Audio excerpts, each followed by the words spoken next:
Uh, my name is Kyle, also known as Jelly the Octopus, and today we're going to be going over Calculus AB slash BC Unit 4 review. Okay, yeah, sorry, some people still can't hear. I'm not sure if that's something on my end. Maybe just try. Um, yeah, but if anyone else isn't hearing, hopefully they'll let me know. Okay, anyways, so yeah, have all of you heard about Five Hive? Just curious. If so, then I'll just skip over this slide. But if this is your first time learning about this organization, I'd be happy to quickly. Yeah, I hope you have. um, so yeah, my impression is everyone already um, has an idea of Five Hive. So I'll just skip over this. You can feel free to read over this in your own time. All right, so then let's get straight into today's topics. So the unit we're going to be going over is called Contextual Applications of Differentiation. All right. So now just going over how this lecture is going to go.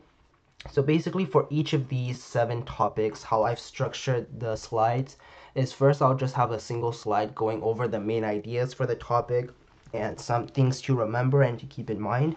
And then for each topic, I'll also have a sample problem or maybe 2, and then we can go over those problems and then we'll move on to the next topic. So that's just how this lecture is going to be structured. And yeah, so now for the actual topics, you can see them here. So we're going to start with derivatives in context and move to particle motion, context other than motion, and then we're going to go to related rates, then linearization. Finally, we're going to end up with L'Hopital's rule. And yeah, this whiteboard is more for me than for you guys. Just in case I need that later. Uh, let's see what else. And then, yeah, I'm also just going to quickly link this feedback survey because I understand if you can't stay for the entire lecture, that's all right. Even if you can't stay for the entire lecture, please fill out this feedback form. That would help both me and Five Five at large a lot. So yeah, I would appreciate your feedback. Okay. And one more thing. So I know this is how the CEDS structured these topics, but oh yeah, so my goal is around 1 hour to 1.5 hours. That's my um, goal. So hopefully it's not too long, but also so that we have enough time to go in depth so that you guys can all have a thorough review. Yeah, so if you guys have to go at 5, I understand. So yeah, let's just do our best to get as many topics in as possible. And speaking of, are there any specific topics you guys would like me to go over first? Um,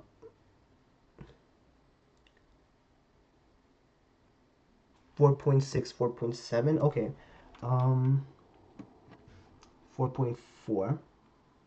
Okay, so it seems the latter topics we need some more review with. So I'll start with 4.6 and 4.7 because Yon was first to the chat, and then we'll move backwards to 4.4 and 4.5. Okay, so in that case, let me start here with linearization, and then we'll basically be moving backwards. Okay, so with linearization, um, so at a high level, our goal is just to use the derivative to approximate some values of a curve. So of course, with a curve, sometimes it's hard to plug in at a specific value because we might get some very nasty decimals or fractions. So the goal with linearization is to find the tangent line at a single point, and that way we have some nicer numbers to work with, but also getting a close estimate. Okay, so this is the equation or the format we want to remember for linear approximation. So our approximation is equal to f of a plus f prime of a multiplied by x minus a. So if you guys aren't too sure where this is from, it's just the standard form of, sorry, not standard form, it's the point slope form, because we have our slope, which is our derivative, and then also our point. So our point is x and y, and our original point is a f of a. So then if you recall the form of the point slope form, we have our x minus a, and then if we move this f of a to the left, we would get L of x minus f of a.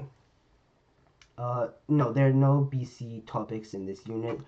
No BC unique topics, so everything overlaps here. Okay. Right, so with linearization, we just always want to make sure we only plug in values of x that are close to a. Otherwise, as you can see in this picture, the farther we get from our original point, the worse and worse the approximation will get. Yeah, as I mentioned, it's to approximate curves locally, so just near some specific points. And then finally, just keeping in mind some connections to concavity. So if we have a concave up curve, then our approximation would be an underestimate, while on the other hand, if we have a concave down curve, our linear approximation would be an overestimate. So in this picture, we can see here at this point, our our function, our curve is concave down. So you can see here, this orange line is an overestimate wherever we plug in. Okay. So any questions so far? Or are we doing okay?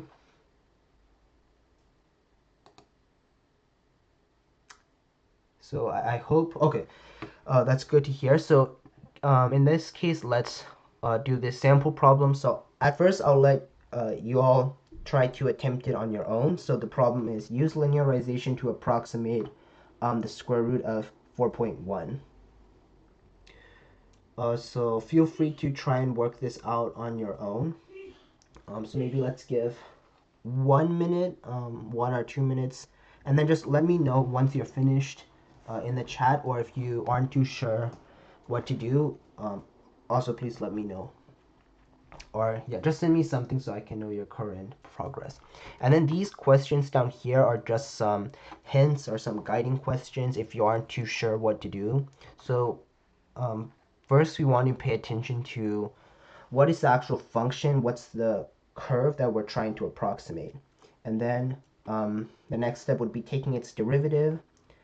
And then we also want to find a easy value to plug in that's close to our value that we're trying to approximate. And finally, we can use the point slope form that I showed in the previous slide to get our final answer.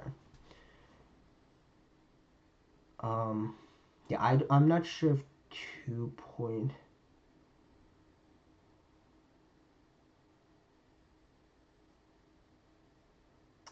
Okay, so the function would be, yeah, square root of x, because that's what we're plugging into. And there was another question about whether 2 or 3 would be better. So I would say 2 is better in this case, because if we think about what is the square root of 4.1, that's going to be, well, actually, that's what we're trying to estimate right now, but it shouldn't be very far from square root of 4. So it's probably going to be 2.1 or 2.0 something. Well, if we choose 3, that's a bit farther, because 3 is the square root of 9. And that's going to be a bit farther, so our approximation wouldn't be the best.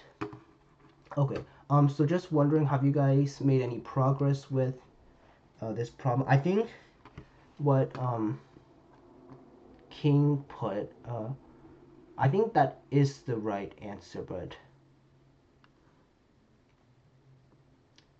so I'm not sure when you say, are you going to do the whole question? Is that a question for me? Because I'll go over the solution if that's what the question is asking. Okay, yeah, I think it's been enough time. Let's just go over. So yeah, I think some of you got 2.025, so if you did, congratulations, that's the correct answer. So how do we get to this answer? So the first step is, again, to always figure out what our function is. So in this case, our function is square root of x. So we can use f of x, and we'll just say let f of x equal square root of x. And the next step would also be finding a point close to this value that we're trying to approximate. That's easy to plug in, but also close to this value. So 4 would be our best value, because if you remember, some people thought about 3. So if you just plug in 3 directly, we don't really know what the square root of 3 is. So that in itself wouldn't be the best idea. If we were thinking of 9, so when we take square root of 9, that's 3. However, 9 is still pretty far from 4.1 compared to 4. So 4 is going to be our best bet. Okay, and then next, if we take our derivative of this function, so derivative of square root of x is 1 over 2 square root of x.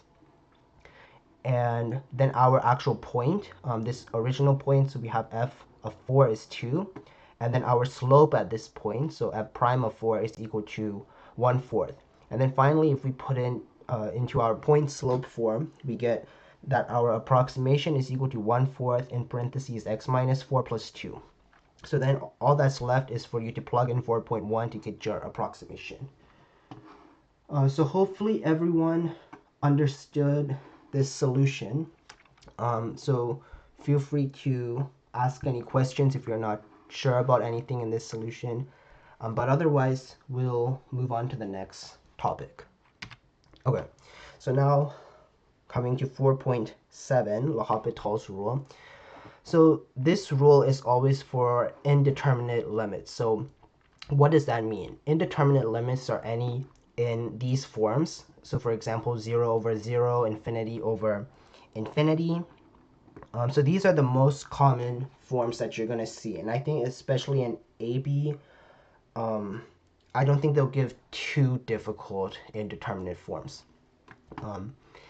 And yeah, so the way we can apply L'Hopital's rule, well, so this topic, L'Hopital's rule, you will need it for, yeah, it's both AB and BC. However, I think in BC there might be some harder, well, don't quote me on this. This is just how I learned it, because, for example, these forms like 0 times infinity, infinity minus infinity, these I only learned in BC, but again, don't quote me. So yeah, I'm not too sure if you need to know these forms for AB, but definitely know these first two. Okay, so coming back to how we can implement this rule.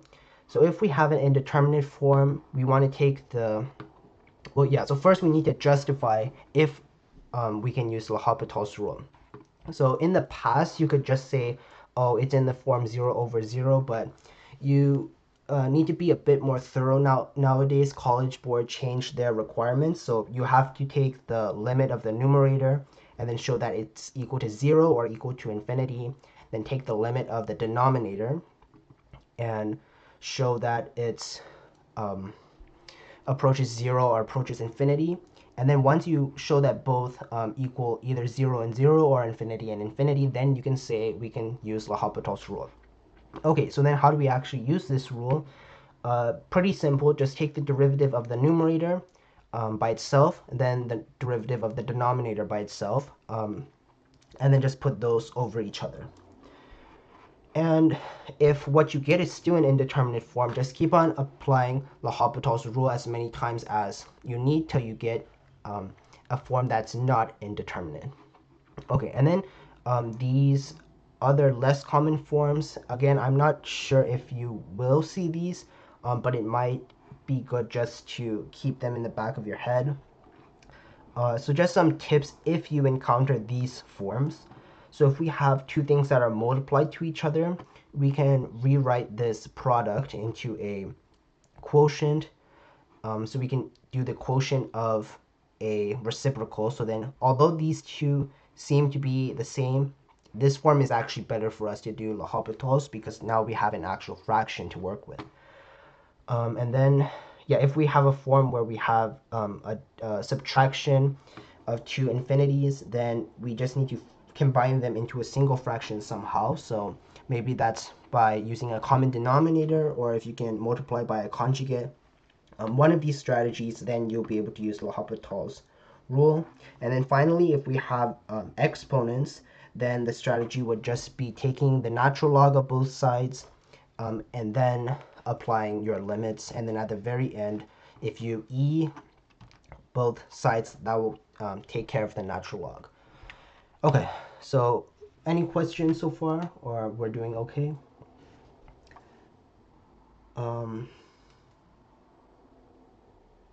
Okay, so I'm going to take that as we're doing all right. So in that case, let's practice on this problem. So we want to find the limit of sine of x over x. And some guiding questions if you need them.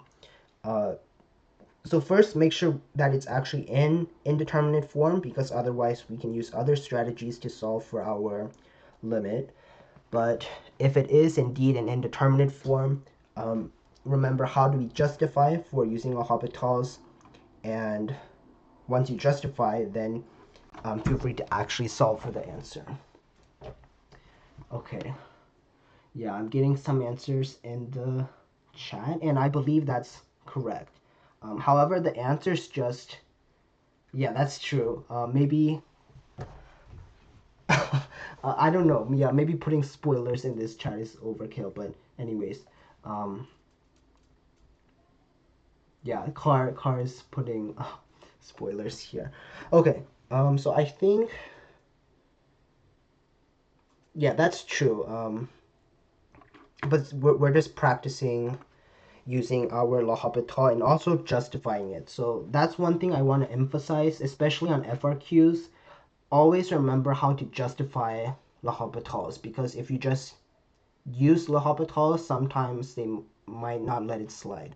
So yeah, just remember what to do in that case. Okay, I think. Okay, actually, the spoilers are actually kind of a nuance for me, because now I have to unspoil them all. Okay, yeah, I think everyone's getting the right answer. So yeah, our solution is 1. Yeah, as Savage mentioned in the chat, this is. Okay, yeah, that's good advice too. Right, yeah. So the function should be continuous and differentiable. That's true. However, I think most of the time, College Board, when there is a L'Hopital's question, like it'll probably already be differentiable. So that's something you don't have to worry too much about. Okay, so yeah. So coming back to our justification, which is just as important as the answer. So we first want to make sure that our numerator approaches either 0 or infinity. In this case, it approaches 0. And our denominator also approaches 0 as well. So overall, our numerator goes to 0, denominator goes to 0. So it's in the form 0 over 0, which is indeterminate. So L'Hopital applies. Okay, and then once we actually apply the rule, very simple, cosine of 0 over 1, 1 over 1 is 1. So hopefully that makes sense for everyone. If so, we'll move on to another topic. If not, feel free to ask questions in the chat. Okay, actually, yeah, I have another problem for this one as well. Right, so this is a bit of a more challenging one. A special. I'm not too sure, Sage, what you mean by. Yeah, is that what you're talking about, the 3 lines? I'm not too sure. Maybe if you send a picture, that will help. But anyways, for the rest of you, feel free to attempt this problem. Again, here I have some guiding questions for you if you need them. And yeah, so feel free to attempt it and then let me know what answer you get.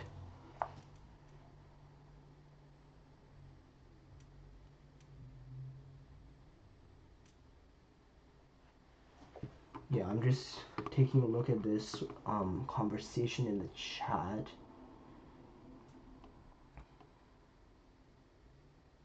Yeah, anyways.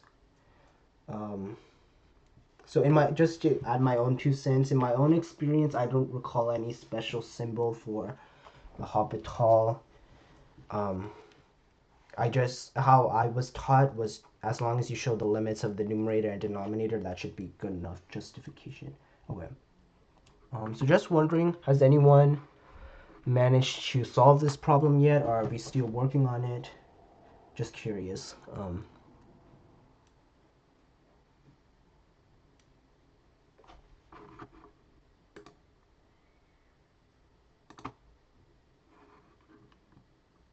Okay, we've got some. To be honest, I don't remember the actual answer, so we'll see together. Yeah. Anyone else have a solution? Um, okay. Anyways, I think enough of us have attempted it, so let's go over the. Well, I recall you should need L'Hopital's. Okay, let's take a look at the solution together. Okay, so congratulations for those of you who answered one. That indeed is the correct answer. Okay, so yeah, the trick with this one. So if you recall from this slide, whenever we have some exponential form, we always want to use natural logs to make it easier for us. Because as one of you mentioned, if you just keep it in this form, even if you apply L'Hopital's rule over and over, that's actually, I'm curious, how did you apply L'Hopital's rule using the exponents? Because there's no fraction, right? So I'm just curious. But anyways, okay. So yeah, we're on this problem. So if we just use some dummy variable or some temporary variable, we will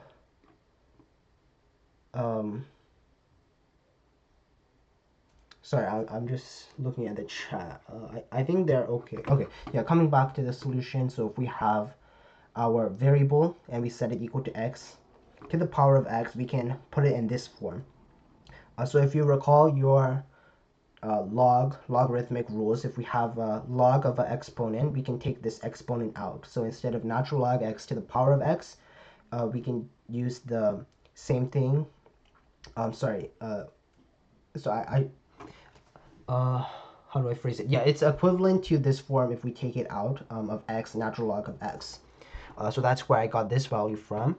And then in order to do our L'Hopital's, because right now it's a product, we can do the trick of dividing by the reciprocal.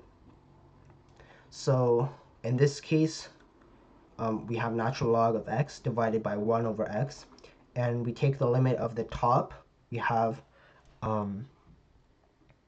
negative infinity, and then on the bottom we have that should be infinity. Yeah, that's my bad. That shouldn't be a 0. Actually, yeah, let me just fix it now. Because yeah, 1 over 0 should approach infinity, unless if I'm making a dumb mistake. But yeah, now we have infinity over infinity. That's the what is it called? The indeterminate form. And so our L'Hopital applies. So taking the derivative of the top, we have 1 over x. Of the bottom, we have negative 1 over x squared. Then limit of x approaches negative x equals 0. However, we're not done yet because this is only natural log of y equals 0. So to actually get y, our original x to the power of x, we have to take these values and put it to the power of e on both sides, so our natural log cancels out and our final answer is 1. Okay, so did everyone understand how to do this problem?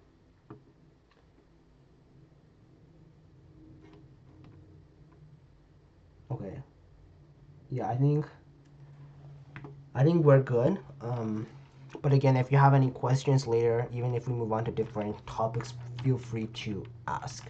Okay, so I think the next question, or the next requested topic was on related rates. Okay, yeah, so 4.4, 4.5, they go together very well because they're both unrelated rates. So we'll be going over both of them at the same time. Okay, so shifting gears to related rates. First, the first key concept is to use implicit differentiation with respect to time. So you're going to end up seeing something like dx dt, dy dt, etc., depending on whatever you name your variables. Okay, another concept with related rates is to be able to label different variables.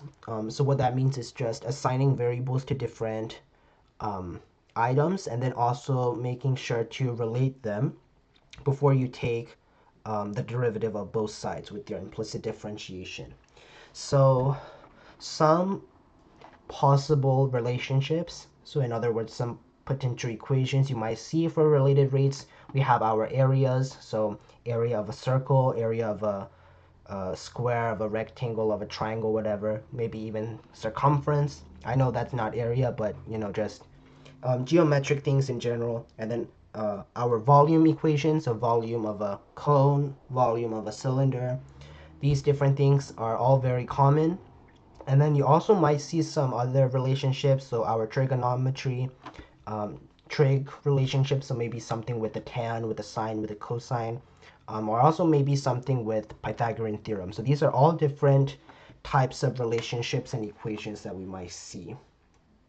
Yeah, that's a good point. Most of the time, if it's a more advanced equation, so I think, for example, this is the area of a cone. Most of the time, they'll say, "Hey, by the way, the volume of a cone," and then they'll give you this equation, and also the volume of a sphere here. They typically will give it to you, so don't worry too much if you don't memorize these. But again, it might not be that bad of an idea to memorize these two. It's up to you. Okay. And right, so after we do our implicit differentiation, all we have to do is to plug in values. However, some cases we might have to substitute variables. So in some cases, and it's a bit hard to explain, so hopefully if we have some samples that might make more sense. So yeah, one example might be if we have our volume of a cylinder question. So if you notice, we have our height and radius. However, maybe they don't give us both the rate of the height or rate of change of the radius. If we only have one of them, that means before we differentiate, we have to relate h and r somehow. So most of the time, they'll give you some initial value, so you can find a ratio and then find a relationship between h and r, and then plug in h in terms of r, or plug in r in terms of h. So overall, in a high level, our goal is just to eliminate, I shouldn't say eliminate, I think my math teacher wouldn't like that, substitute variables until we only have two variables left in most cases. And yeah, again, this is all relative to what the problem gives you. So if they give you both rates, for example, then you don't necessarily have to find, or you don't have to substitute before differentiating, but then maybe in this case you would need to still find a relationship if you need to find, let's say, the radius at time, whatever.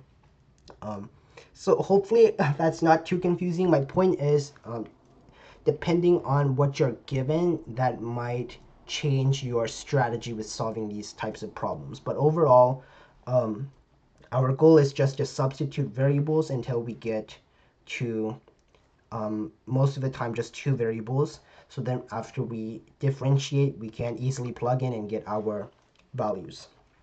Okay. So everyone understanding so far? I hope so. But if there's any confusion, feel free to let me know. I'll do my best to clarify. If not, let's move on to the next topic, which is actually solving related rates. Okay, so this is basically the blueprint for most related rate problems. And yeah, we'll go over, I can't remember if it's just one, or I think there's two sample problems. But just real quick before we get to our examples, just what is the game plan for solving related rates problems? So the first step is to always identify what variables are changing, what variables are constant. And so hint, if our variable is constant, that means the rate would be 0. So yeah, first step, what is changing, what is constant? Okay, next step, try to create a label diagram if possible, and 99% of the time I'm sure you'll be able to come up with a diagram. So maybe it's a cone, maybe it's a cylinder, maybe it's a triangle, you have to use Pythagorean theorem. Regardless, just try to draw it out. That will definitely help you. And yeah, speaking of, you want to find whatever relationship you're using. So is it an area? Is it a volume? Is it a trigonometry? Whatever. And then again, in some cases, you might need to substitute some things until there are only two. And then again, always be very clear about what you're solving for. So it's always going to be what is the rate of change of this variable at time, whatever.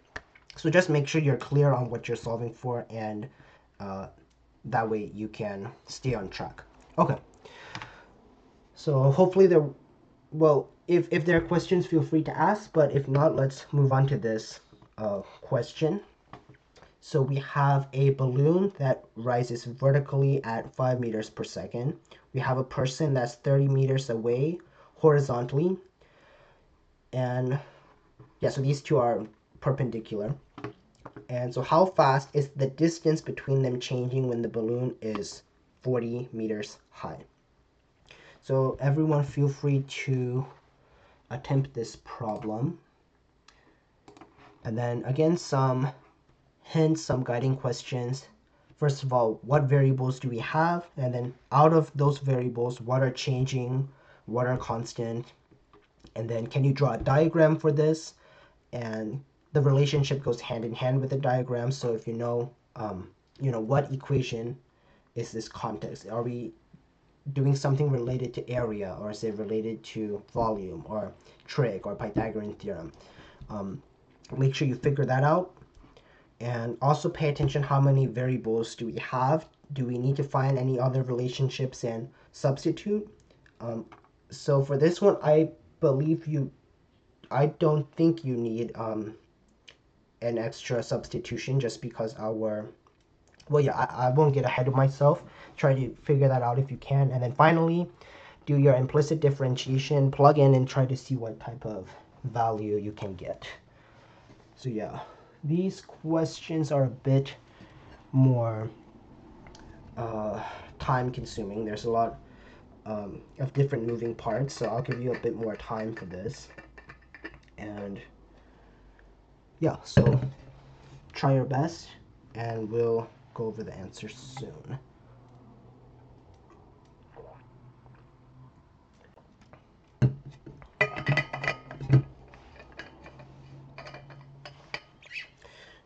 And so in the meantime, I'll also just give some hints as well. So here, let me just send this here. Excuse me. So I sent the problem in the chat. So here I'm going to just quickly sketch a diagram. So if you need help with that, hopefully this will help you get to the next steps. So we have a person, and then we have some balloon that's going up. And so this distance, I believe, was 30 meters away. This balloon was going up and up and up at what was the rate? 5 meters per second, going completely vertically up. And so then this distance, we want to find the rate when this height is 40 meters. So we'll just imagine at this instant, this is what our variables look like so far. And what are we trying to solve for? We're trying to solve for this distance between the balloon and the person. And we're not too sure what this is, so maybe we'll give this a variable called distance. And hopefully you can start to see what type of relationship we have here. We have a right triangle. We have two of these legs that are defined. We need to find a relationship to relate these legs to this hypotenuse. hopefully things are starting to connect together if they haven't already. But yeah, so you could also give these variables as well and continue from here. Okay, so let's see. Have and has anyone gotten an answer yet? All right, some answers are coming in. Excuse me. Okay, so Sage, we want to be, um, well, let me put it this way. So if we reread this question, we want to find how fast is the distance changing.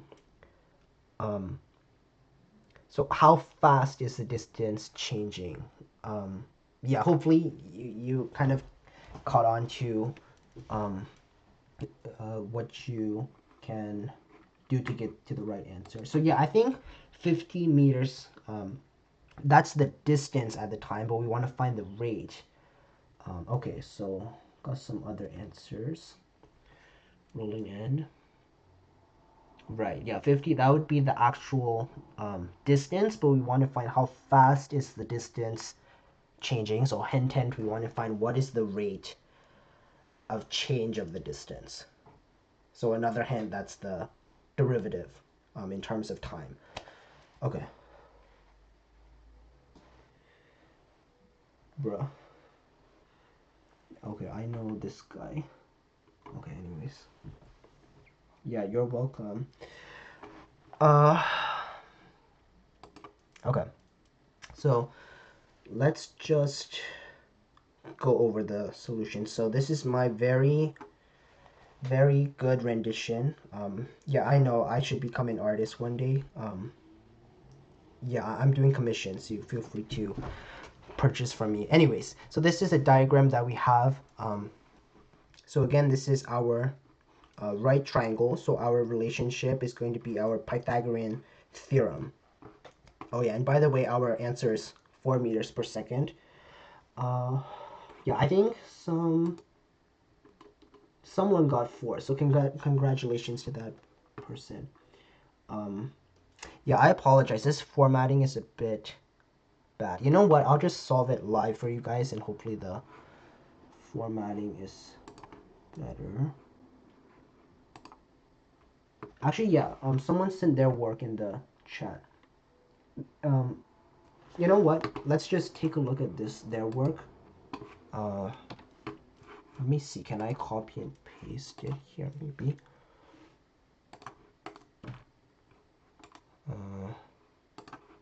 Oh, how about this? I'll just paste it like that.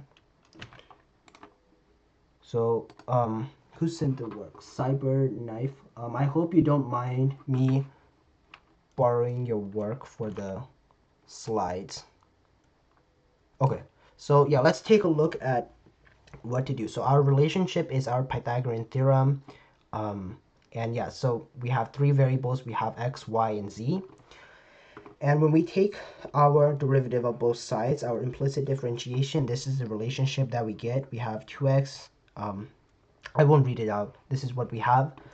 And right, so again, as I alluded to earlier, when we have some variable that's constant, when we take the derivative, it must be 0 since there's no change as it's constant. So since dx dt is 0, we're left with 2y dt equals 2z dz dt. And we can cancel all the 2's as seen here. And yeah, so we want to find what is the change in z, the rate of z, because that's our distance. So it would be this, y times dy over dt over z. So our dy dt is 5, because if we recall that the balloon is always changing at a rate of 5 meters per second, so that's constant rate of change.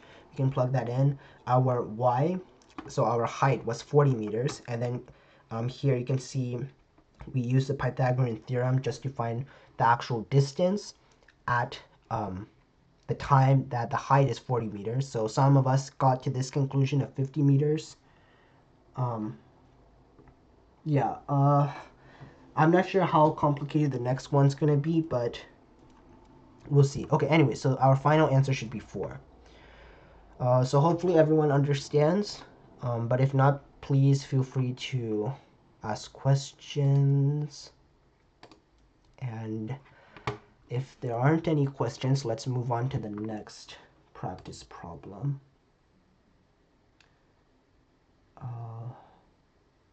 Sorry, I'm just double checking some things. And yeah, I'm not sure what the 5 p.m. lecture is gonna do. Hopefully they just take another channel.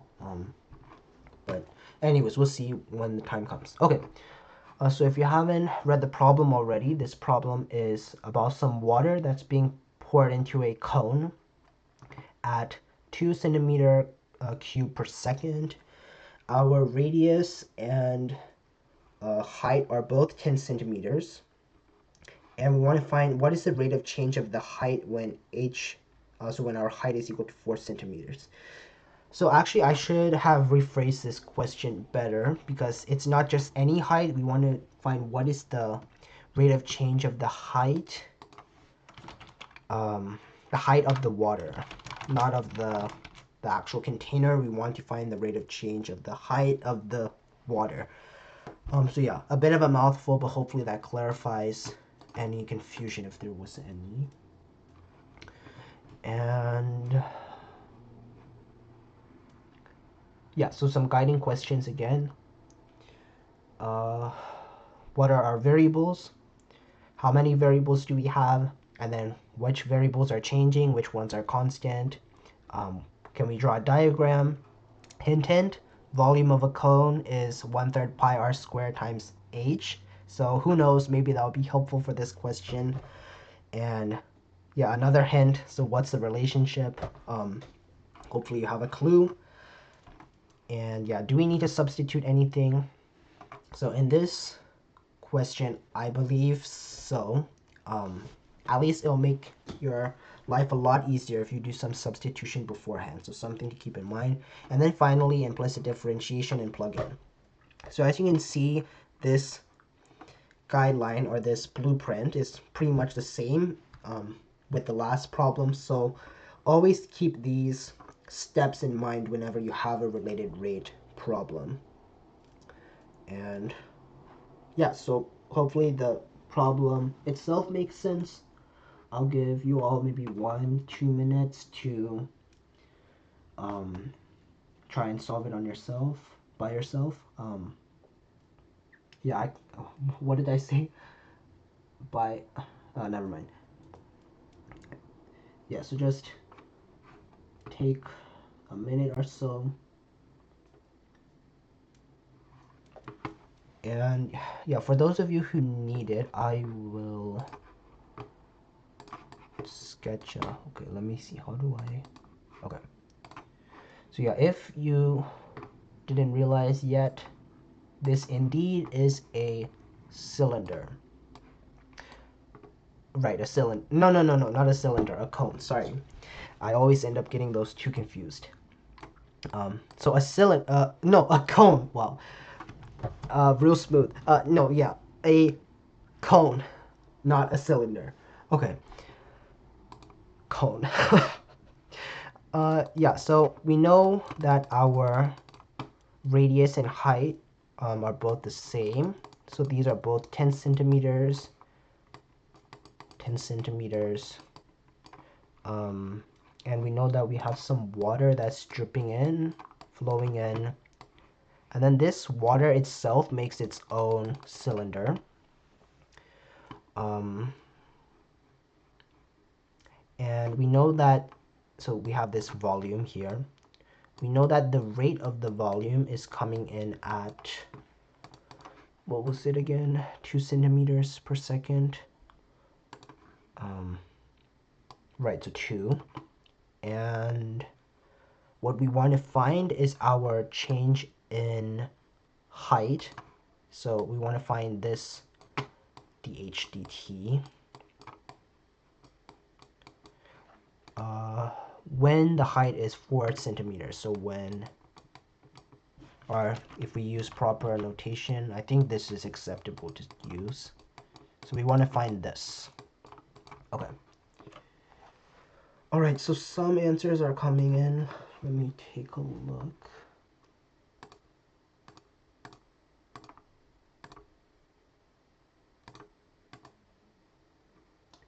Yeah, so car, I believe that's correct. But again, it's been a few days, so we will find out together if that's right or wrong. Um, all right, so maybe one more minute for the rest of you. So at the, well, it would be 5 p.m. for me, so just adjust that to your time zone. We'll go over the solution.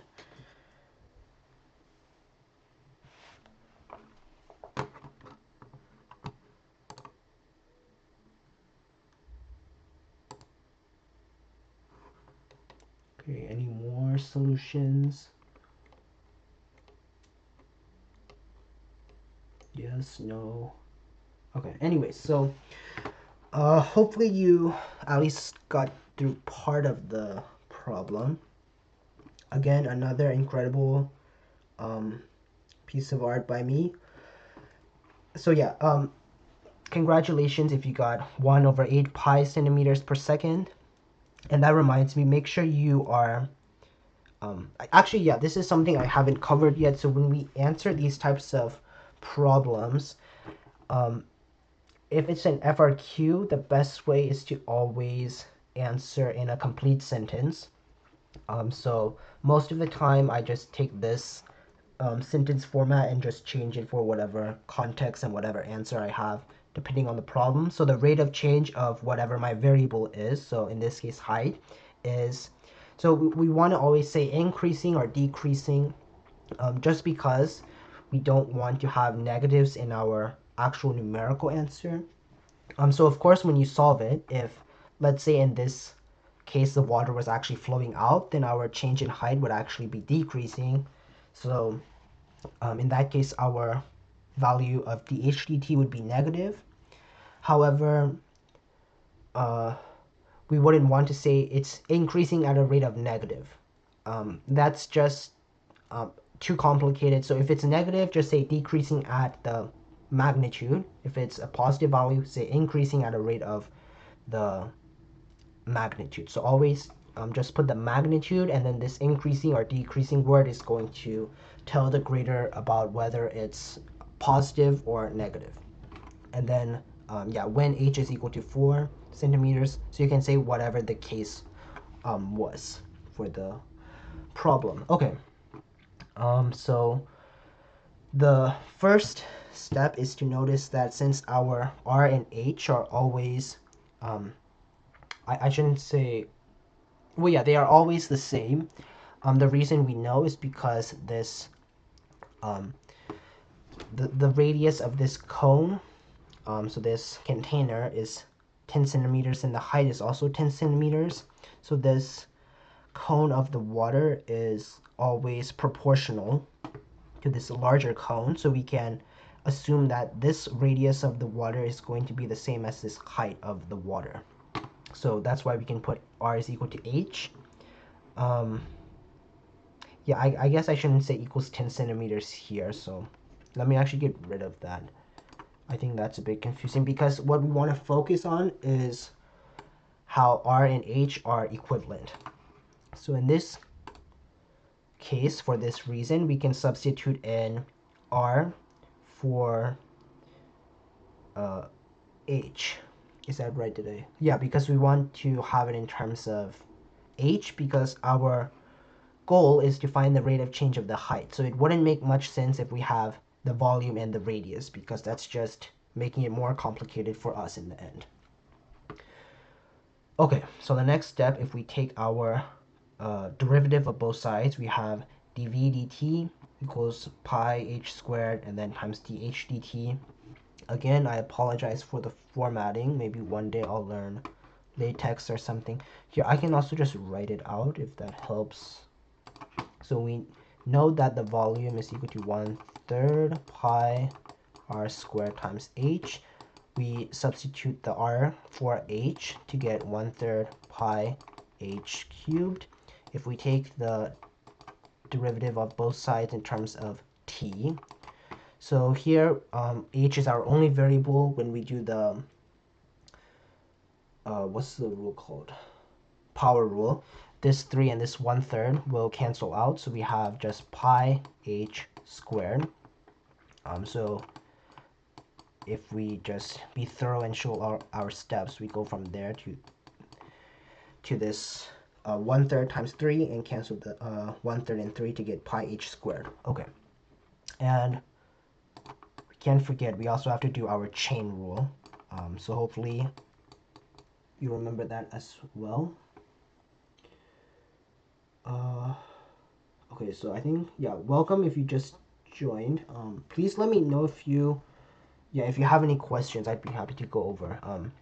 We're working on related, or we're just finishing up related rates, just for your information. Okay, anyways.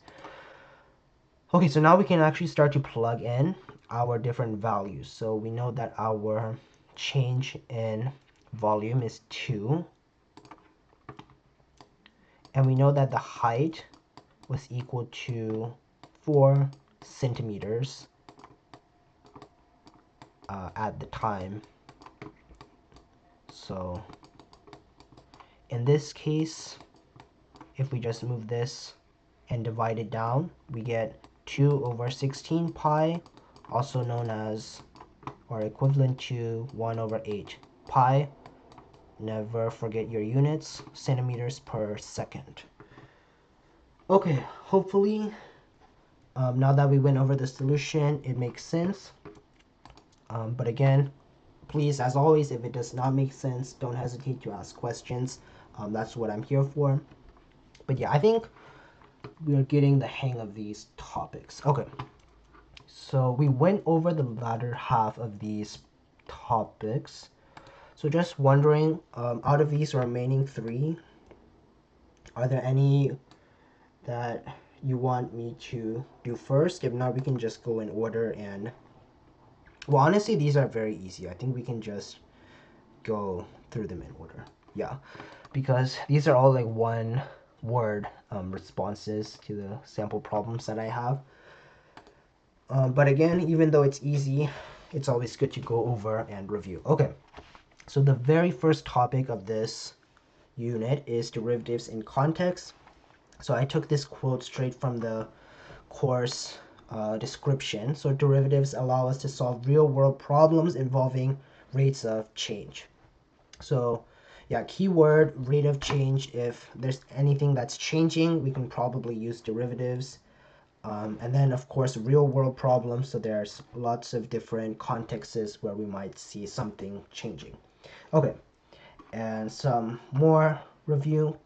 Derivatives are instantaneous rates of change. So at a single moment. So on the other hand, our average rate of change, that wouldn't be a derivative. That might be, so in terms of a graphical point of view, that would be our secant line, where our derivative is our tangent line. So just make sure we keep that distinction in our heads. Instantaneous rate of change for derivatives. Okay, and the units of the derivative are always our units of output per units of input. It sounds kind of complicated putting it in word form, but I think when we actually do problems, you already have gotten the hang of this. Basically, if we have, let's say, a function of position, and so this function, the output is in meters, but the input is in time. So that's kind of our particle motion stuff. If we take the derivative, then our units of the derivative would be meters per second. And again, if we think in terms of particle motion, or even if you're in physics, if we think of it in terms of physics, that's our velocity. And as we all know, our velocity is in meters per second or some distance per time, whatever those units end up being. Yeah, AP Physics moment indeed. All right. Okay, so this is helping us with our units of the derivative. Now, interpreting positive versus negative values in context.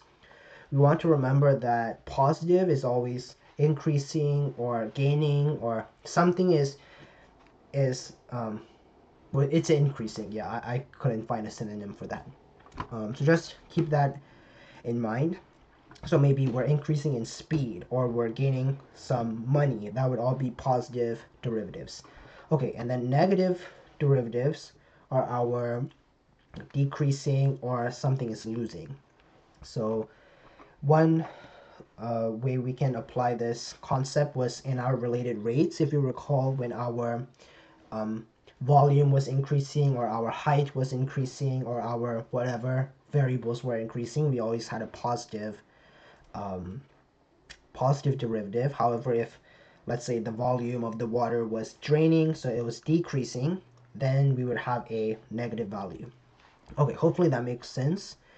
And then finally, this is kind of going into other topics, but just remember that there's a connection between accumulation, so that's our integrals.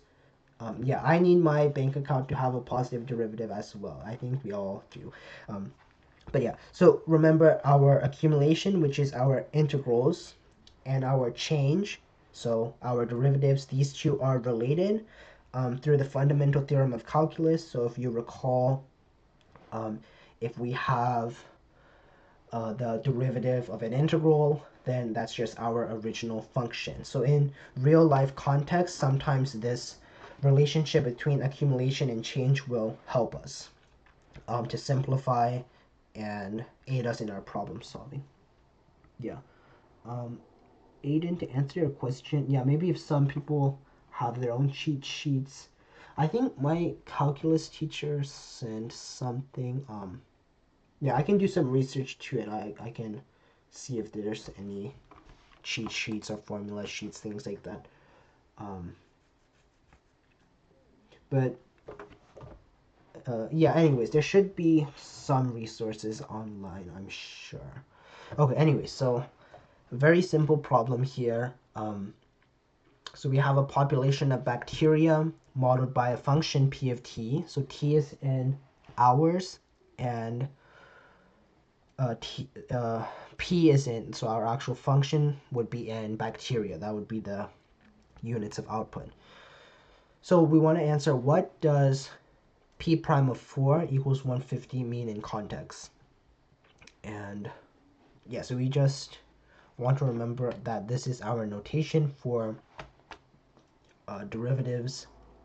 And alternatively, another way we could have written this would be like this, where we use the dp dt notation and at time equals 4.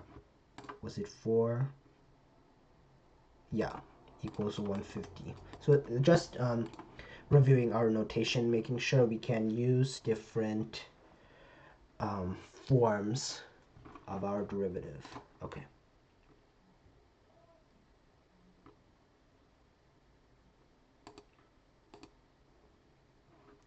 Okay, I think, yeah, most of you guys are getting the hang of this. So how I would phrase it would be, at hour 4, the population of bacteria, so our output variable, is increasing at a rate of 150 bacteria per hour. So just some things to notice in this answer. So at hour 4, so that's our input. So recall our input is in time. So in this case, it's hours. That's our unit. And population of bacteria, that's our output variable. And increasing, so that means our rate was 100, sorry, that our rate was positive. So if I had said what does p prime of 4 equals negative 150 mean in context, in that case I would say it's decreasing at a rate of 150 bacteria per hour.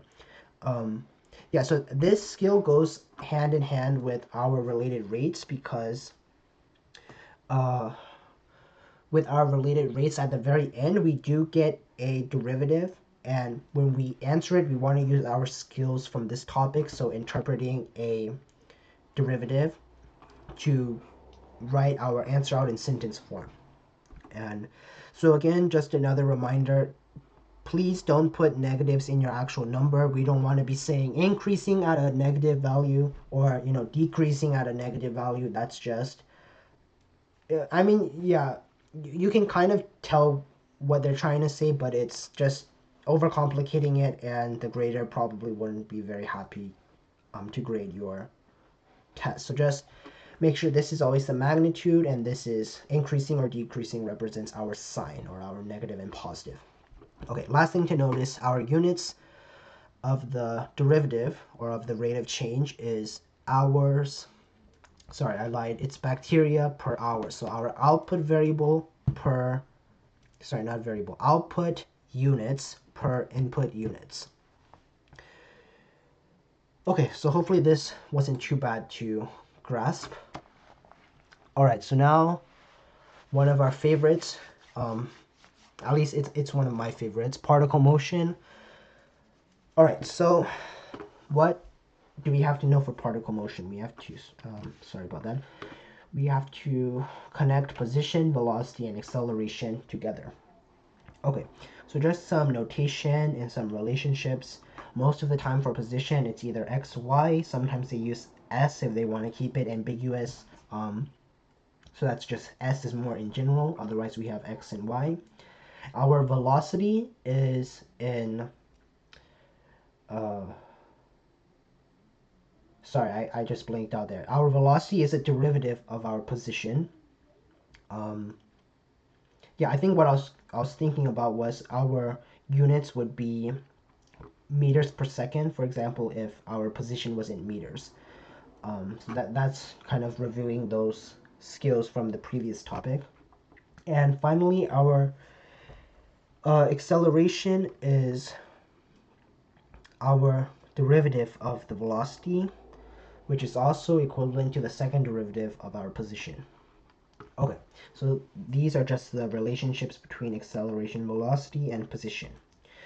All right, now to interpret velocity, when our velocity is increasing, that means we're either moving up or to the right, depending on whatever our position is. And then when our velocity is negative, that means we're moving down or to the left.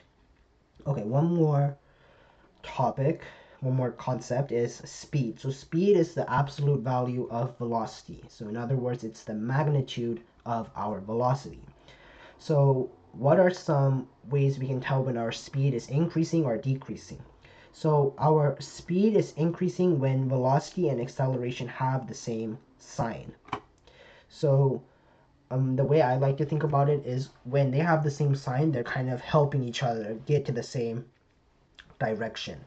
So if both velocity and acceleration are positive, then I'm moving up or I'm moving right, and I'm increasing my speed going in that direction. Or if it's velocity is negative and acceleration is negative, then maybe I am moving to the left, but also accelerating towards the left. And so I'm still increasing my speed just in a different direction.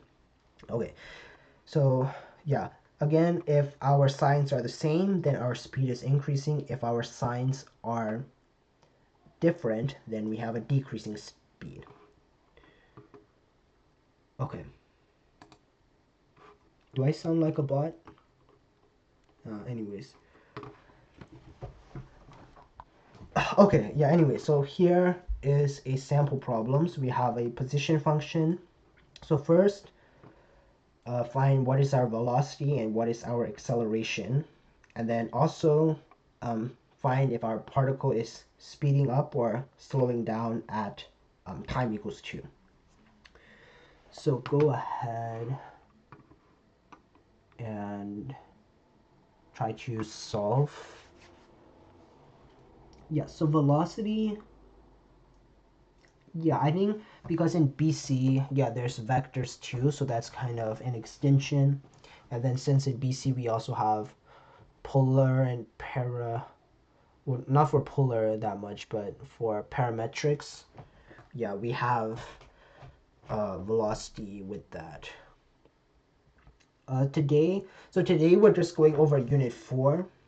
So unit 4 is still just it's both the AB and BC stuff, but if you want the BC exclusive stuff, you would have to join the unit. Well, I know in unit 6, 7, and 8 there are BC exclusive topics, so maybe one of those. Um, and yeah, maybe I can do one on the BC topics.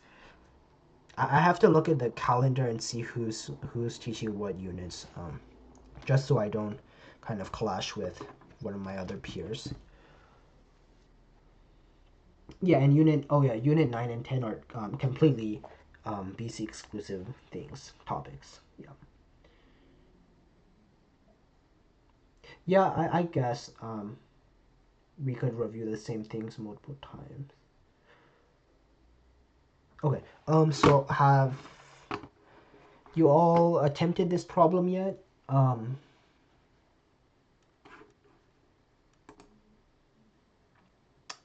I'm taking AP Chinese, but I don't think I'm gonna do very good on it. Um, but yeah.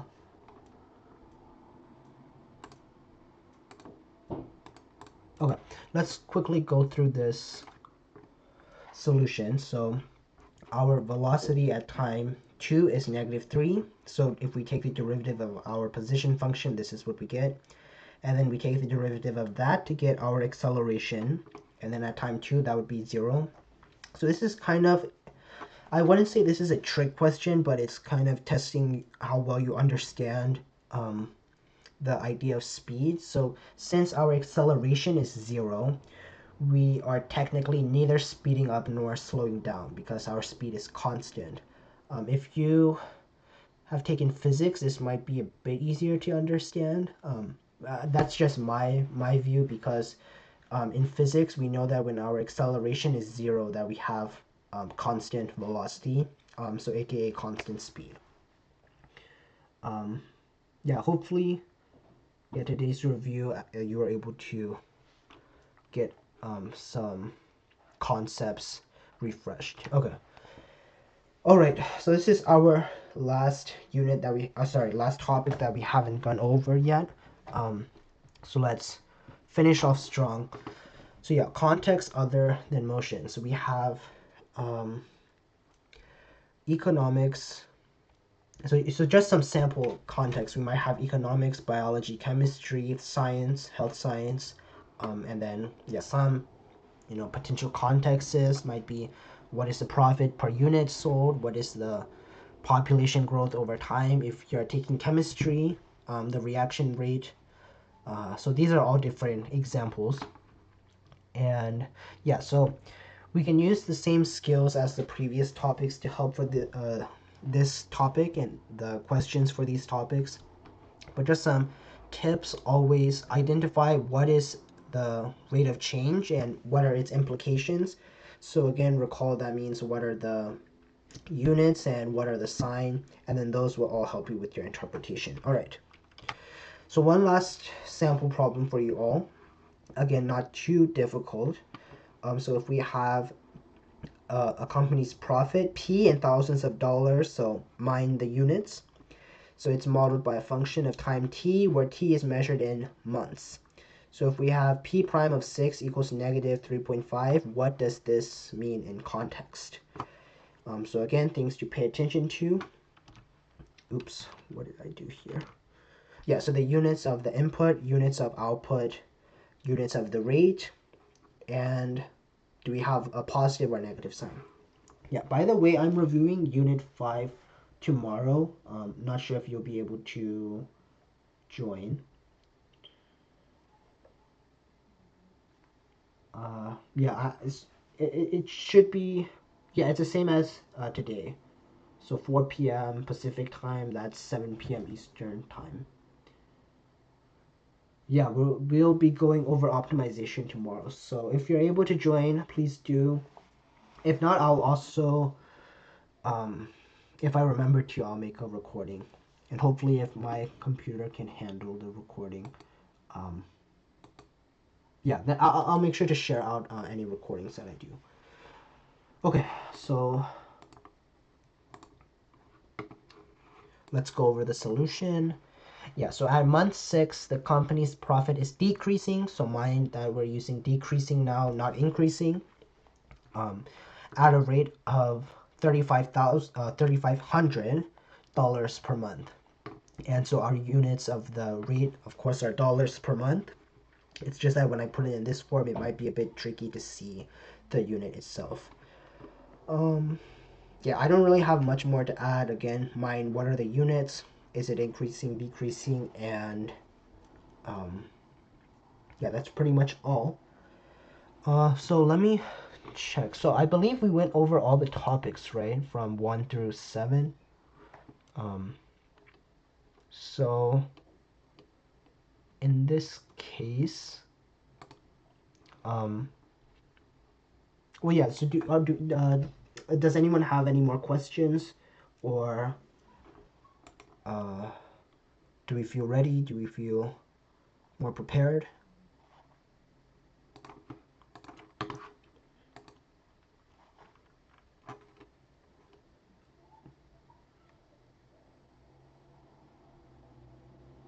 One more related rates. Okay, sure. I can try to make up one. Uh, Sorry, I don't think I've been keeping up with the chat. I think it froze.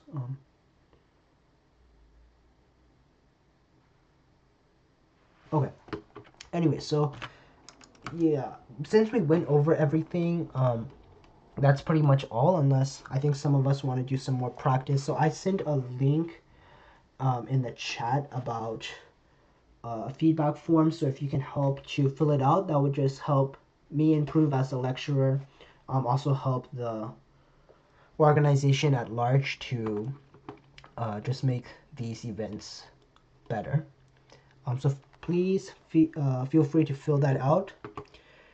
And yeah, so I think the well, not the majority, but some of us want to do another related rate. So how about this? I'll make another um, problem. So I think we said cones are still tricky for us. So let's do it like, okay. So if our, all right. So let's say water is flowing out of a cone at 5 centimeter cubed. Okay, was section an answer key? Sorry, not answer key. A sample problem. So yeah, we can solve this one. So do you guys want to just attempt it on your own, or do you want me to try and solve it and kind of go through my process? It's up to you all. Yeah, yeah, for sure. So, um, courtesy of Sec, I hope I'm pronouncing that name right. We have this problem, and yeah, so just feel free, try to solve it. Um, I have to use the restroom, sorry, so I'll be back in a minute. So yeah, you all just try to attempt this problem, and then I'll come back and we'll review this. Okay.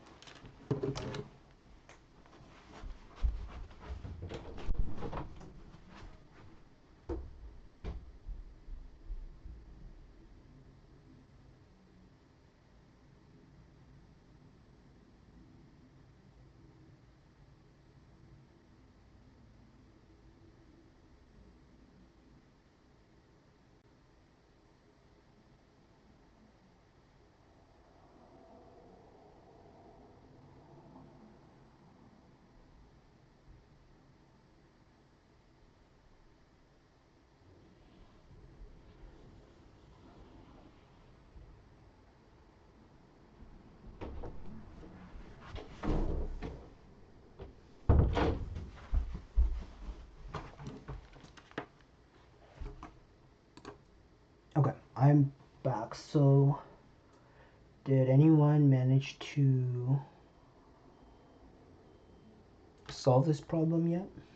Also, Aiden, I'm curious, what is this answer key about? Because I think you've been talking about it for a while. Hopefully it's nothing too serious. I'm just curious because I've been seeing you message. Oh, is it? Oh, okay. I don't want to tread on um like dangerous territory, but oh, okay, okay. Interesting. I mean, you can try maybe putting it in ChatGPT and seeing if it can get the right answer, but um I don't know. Okay, anyway, so for this problem, have we solved it yet? Do we still need more time? Because also since it's already been 90 minutes, the like 5 high policies to not go over 2 hours, and I mean I'm fine with staying longer.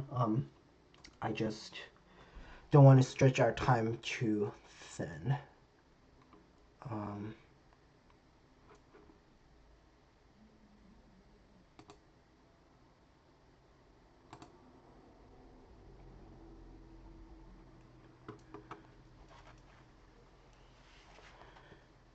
okay, actually, so let me read over this problem because I actually haven't to read this yet.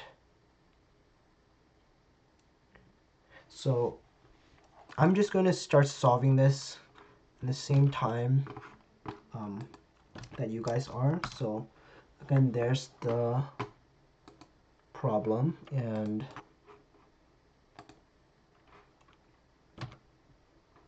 okay, let me see. Oops, why is it like this? Okay, anyways, it should be fine. So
sorry, let me double check that. I'm not, honestly, I'm not sure. I feel like you probably do need a calculator for this one. Um, I think who was it? Sec, you. I think you sent this problem right. So yeah, my gut feeling is you probably do need a calculator. Uh, okay, let me see.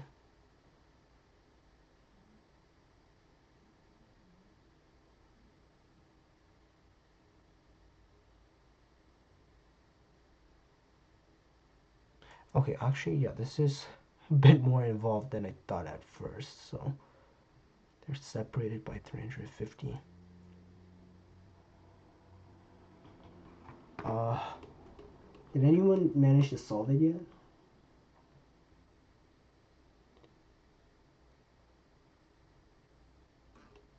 So, okay, here, wait, let me just.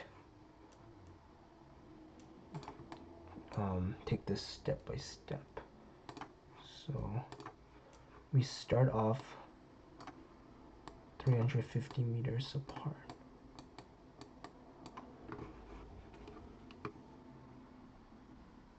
Okay,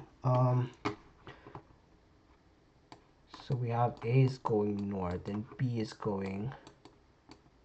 Doesn't mention if they're separated 350 meters on the x-axis, on the y-axis. Alright, so Sec, how did you okay, on the x-axis, got it. So person A at 5 starts going north at 5 meters per second. Person B 3 meters per second, and we have our distance. So let me first see. So after the 25 minutes, so this new distance would be 350 plus 3 meters per second times so 25 minus 7, that's 18 minutes, and then multiply that to seconds, and the vertical distance would be 5 meters per second times 7 meters per second. No, 5 meters per second times 7 minutes, and then multiply by 60 to get that into seconds.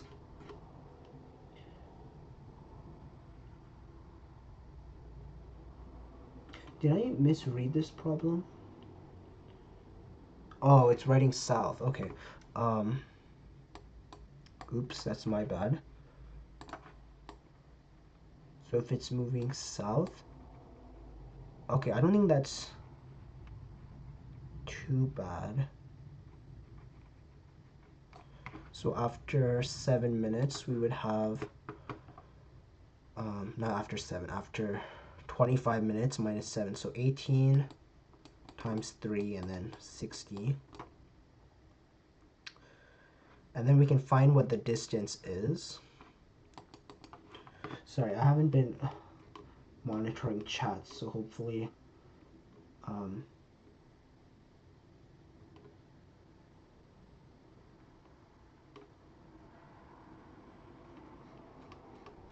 yeah, actually now I'm starting to doubt myself. Am I reading the... Yeah, I think this question is worded a bit...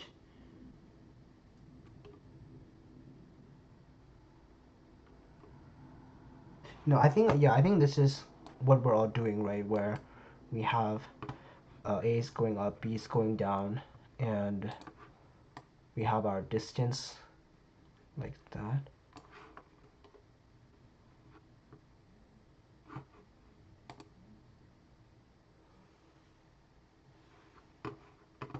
Yeah. Okay, so then our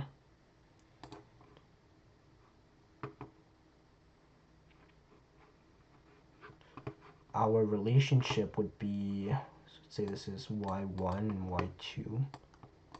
Actually, why make it complicated? Let's just do x and y. So we know that x plus y squared. Yeah, I think you guys are mentioning how it's a big triangle.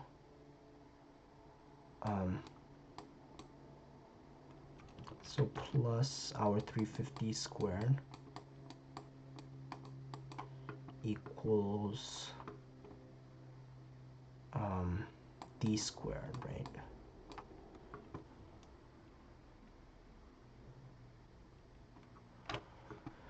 And then if we take our derivatives,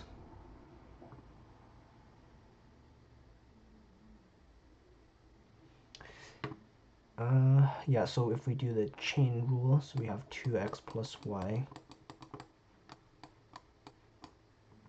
and dx dt plus dy dt equals 2 d times d dt. Is that right? And we know that this is always equal to 8. Well, at least for the time we care about, that's 8. And this x plus y. So we can find out, so it's this plus this, so whatever that is. So we can plug in x plus y, and then d, we can also calculate d. And so yeah, then you should be able to solve, I believe. I think that 25 there in 6 answer is 25 minutes, and then we multiply by 60. Okay, so I don't have a calculator on me to plug this in, but does this setup seem right to you guys at least? And so I hope this is okay for you all. So yeah, because these values you can all plug in. Yeah. Okay, so for all of you, before you leave, if you could help fill out the form. Let me send the form out for you all.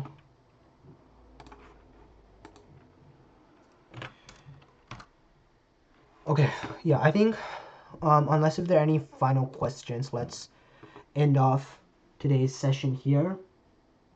And yeah, again, so tomorrow I'm going to be going over Unit 5, same time as today, so 4 p.m. Pacific time, 7 p.m. Eastern time. Adjust for your own time zone. And yeah, this is all I have left. If there are any, yeah, look forward to seeing you all again. So yeah, if there's no questions, we can end off here. But yeah, I'll just give it maybe 2. Okay, sure. I just created some of my own problems. Oh, and an AP MCQ. I'll see. Because how I structure these lectures are just kind of review and do a simple practice problem. Okay, yeah. So for you who are leaving again, please do the lecture feedback form. Yeah. Okay. So last call. Any more questions? If not, I'll end it for real this time.